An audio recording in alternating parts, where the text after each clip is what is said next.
How to use Visa card on Shein. So hello guys and welcome back to today's video. In today's video, as you can see, we're currently in Shein in our cart.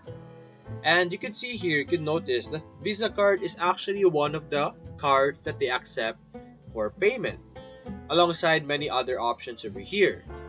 So you will be able to have or use your Visa card when you check out on one of the products that you're trying to pay. Wait over here. Scroll down and you will be able to see that you have a payment method over here.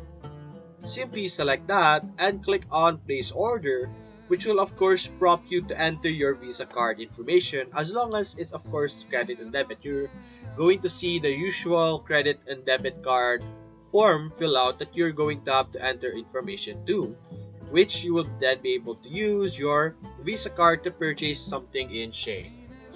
So that's basically it guys. If you enjoyed this video, leave a like and subscribe. Thanks for watching.